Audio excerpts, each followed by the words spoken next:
Okay, today I'm going to install this unbreakable clutch lever. This is a GYTR Yamaha part, once again. It's actually an ARC lever, or the lever is made by ARC, I think, and then they just, have the little billet part engraved with GYTR and it's laser engraved. It's about the same price as the ARC levers as well, but this just replaces the stock clutch lever so that if I tip it over or whatever, I can still get the bike back. I mean, I could do it without the clutch anyway, but starting the bike in gear isn't exactly always fun.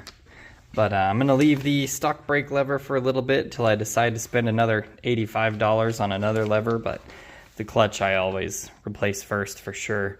So I'm going to do that, and to get this off, basically you can just peel this guy back. It should just be that one bolt there, and then you'll have to route the cable onto the new one, obviously, but that's pretty much it. The cable will go into that channel there, but it should be pretty easy, and this works for a whole lot of years of Yamahas and stuff, so I don't think they've changed their clutch in a long time.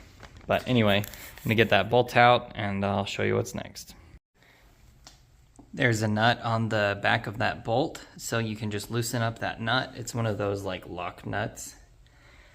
Once you take that off, then this will slide right out, and then your cable is right into there. So all you have to do is kind of pull that back, pull it out, super easy. Then you do the same thing in reverse, but for the lever.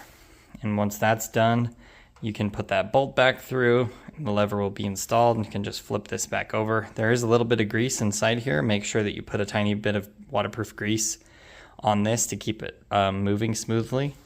But that's pretty much it. I'll show you when it's all done. Alright, the lever's installed. It says GYTR on the back, and obviously it folds completely forward so that if you do wreck, it won't break on you. Pretty nice looking piece though, billet aluminum and stuff, and I like this coating, and I like that this lever isn't, a flat front. Like some of the cheaper unbreakable levers are just completely flat. This is just slightly rounded. It's basically the exact same as the stock clutch lever, so very, very similar, but I like how it looks.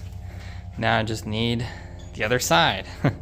And your adjustment is right here as well, so you can just crack that set nut loose, and that is an 8mm, and just adjust that with your fingers basically until you get it to where you want it. And if it's too loose or too tight, you can adjust this too. But what I did is I just started the bike and made sure that it was, pulling the clutch in as much as I needed it to, because if you have this adjusted too far in, then it won't pivot enough for it to actually, for the clutch to actually work properly. So just double check that when you're doing it, but that's it. That's the lever installed, so looks pretty good. Let me know what you guys think.